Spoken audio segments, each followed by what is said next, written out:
Como funcionam as escolas em Pipa? Como meus filhos estudaram aqui a vida inteira? Como isso se dá? A gente consegue dar uma boa educação às crianças estando, vivendo aqui em Pipa?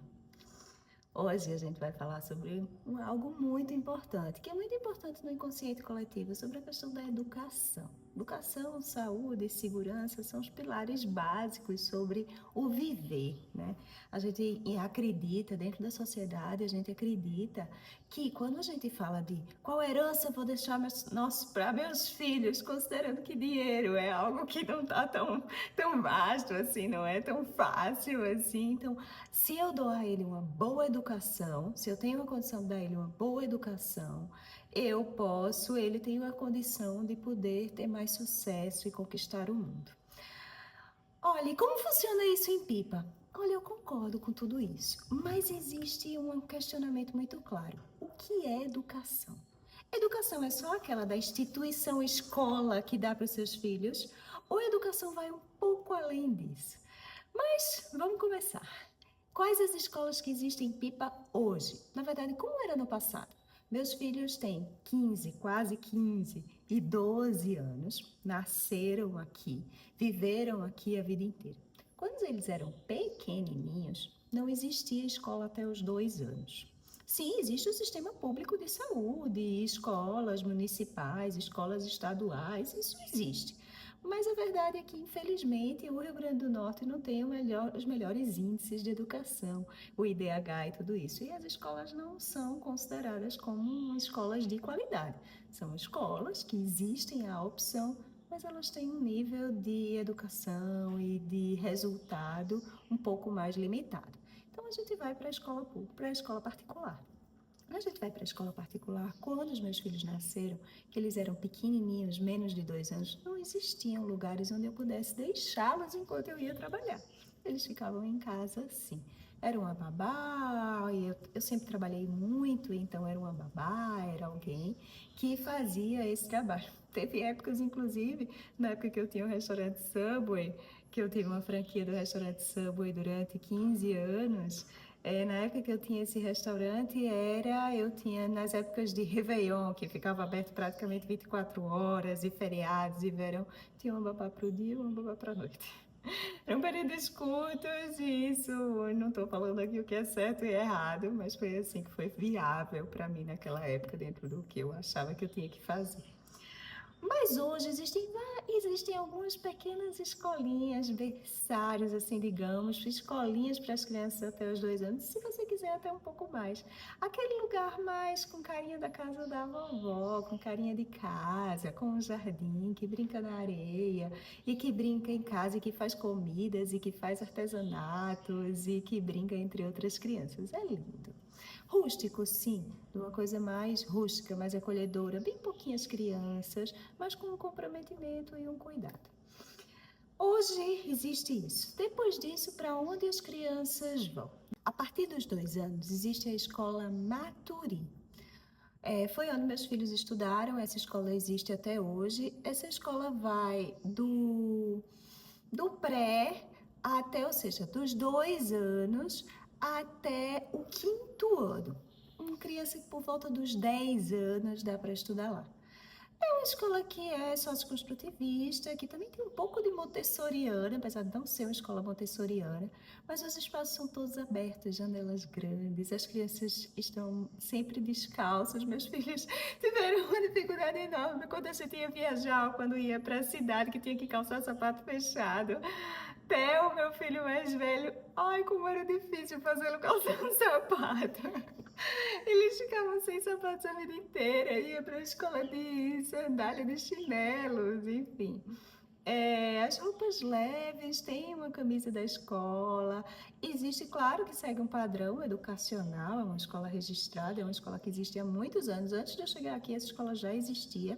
Ela foi criada para aqueles primeiros empresários, aqueles primeiros casais que chegaram aqui, que começaram a fundar os primeiros negócios. Então você vê negócios grandes e robustos, alguns deles, e que deram muito certo, como o Hotel Toca da Coruja, ou como Sombra e Água Fresca, ou como como alguns outros. E esses primeiros casais que chegaram aqui começaram a fazer a vida, formaram essa escola, contrataram pessoas e depois isso se profissionalizou ainda mais e é uma escola consistente.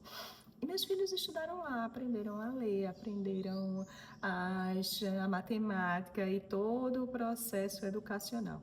Nessa fase, quando eu comparava com, por exemplo, meus sobrinhos que cresceram na cidade de Recife, que tinham escolas muito mais robustas, ou muito mais caras, ou com muito mais serviços, nutrólogo, psicólogo, todos aqueles profissionais muito mais característicos da cidade, o nível de aprendizado era semelhante. Eles aprenderam a ler igual, eles aprenderam tudo igual.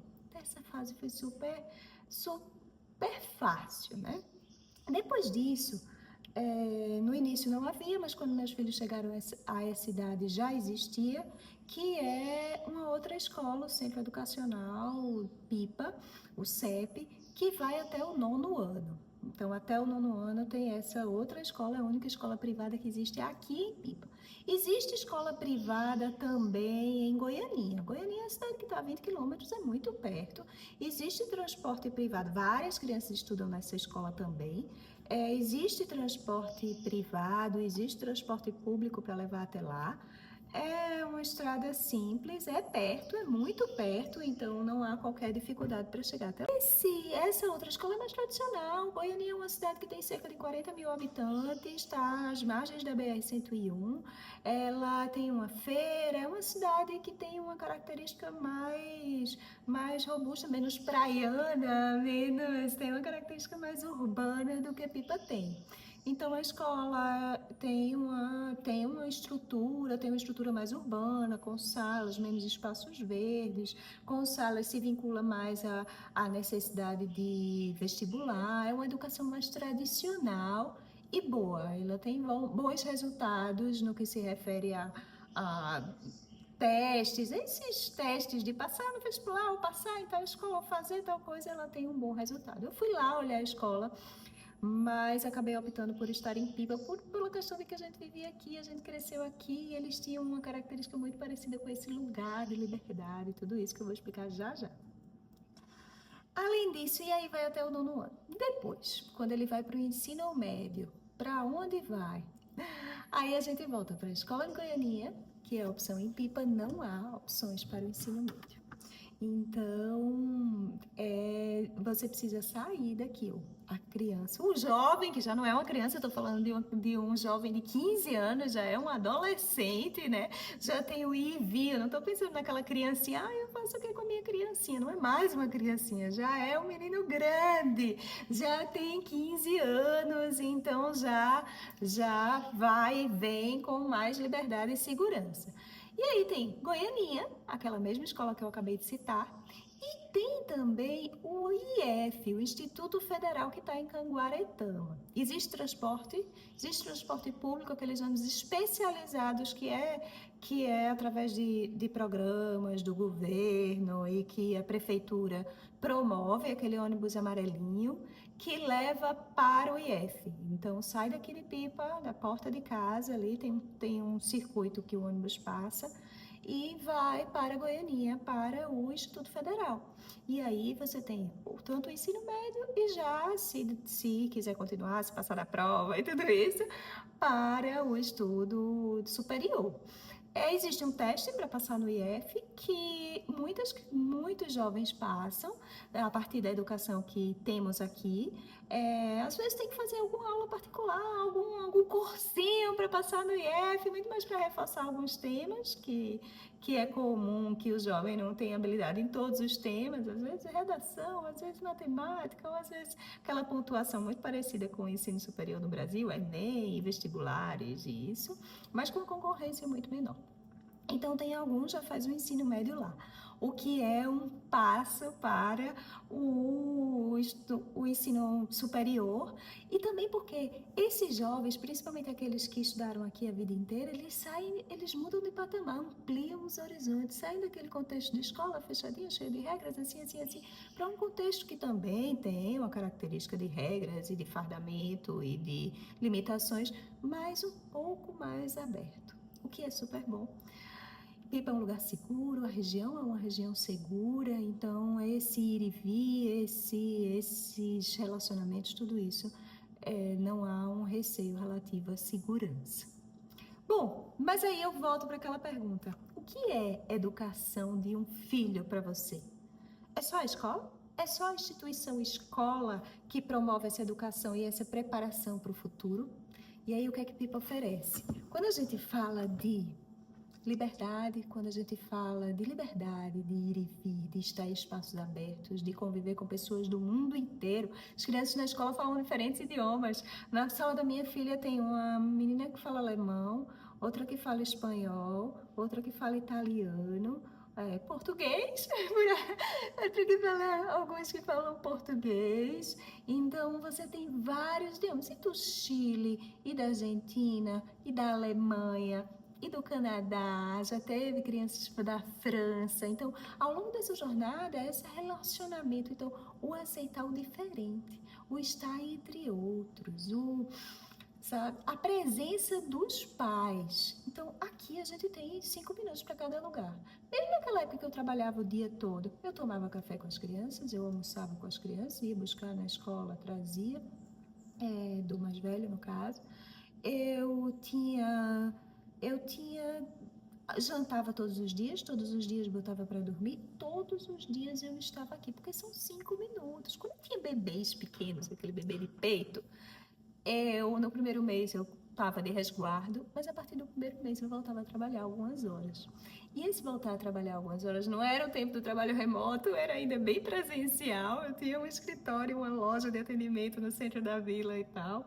Esse tempo de trabalhar no escritório, então a cada 3 horas eu tinha que voltar para casa, 2 horas eu tinha que voltar para casa para amamentar, e eu voltava 10 minutos, voltava para casa, amamentava e seguia.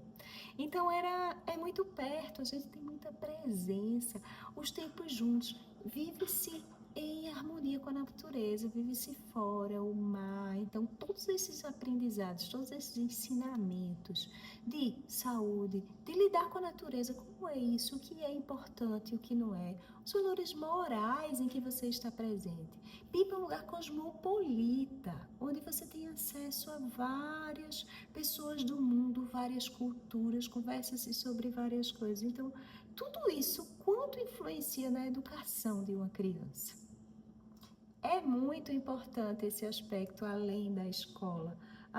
Ainda mais nesses tempos de tecnologia que os jovens e muitas vezes as crianças estão ali pegados no celular, se não há supervisão e limites, isso é ainda mais intenso. Então, com que pessoas ela está se conectando? A saúde, o andar com o pé no chão, a gente ir junto à praia, sempre. Entrar na mata, se quiser, e até viver no bairro, aquela vida de bairro, de brincar na rua, sabe? Tudo isso e a presença dos pais e a constância. Pipa oferece muitos esportes, muito tudo, sem estar trancado entre quatro paredes, sabe? Isso é o dia a dia, a presença dos pais, os valores morais, os valores familiares. Será que isso também não contribui na educação e no futuro sucesso de uma criança? Bom, isso é o que eu acredito e o que eu vejo como resultado dos meus filhos. Quando eu olho para meus filhos hoje, e algumas pessoas sempre perguntam, sempre falam, sempre comentam: poxa, como seus filhos são? Eu tenho resultados positivos, claro, todo mundo tem limitações, todo mundo tem aprendizados e tudo isso, lógico, mas eu sinto que há um sucesso nesse caminho. Hoje, meu filho mais velho estuda em Recife, ele foi fazer o ensino médio, porque eu tenho uma estrutura em Recife, eu sou de Recife, minha irmã vive lá, eu tenho sobrinhos, eu tenho tudo, então, para mim é simples viabilizar isso. Outra opção seria João Pessoa, mesmo Natal, que está aqui perto, dá para ir e vir, essa demanda de trabalho online, remoto, então, uma parte do trabalho remoto, outra parte, então, tudo isso é super fluido, né? Não há uma grande dificuldade nesse aspecto. Mas eu tenho a certeza de que o caminho seguido foi positivo. E ver as crianças crescerem, os pequenininhos crescerem em Pipa é um prêmio. Imagina a vida ao ar livre, a vida junto à natureza, a vida junto aos pais. Olha, é uma infância inigualável. Eu recomendo. E se você quer saber mais detalhes, ou se você quer perguntar detalhes, se eu puder te ajudar, fala comigo. Vai ser um prazer ter a oportunidade de ajudar. Vamos juntos.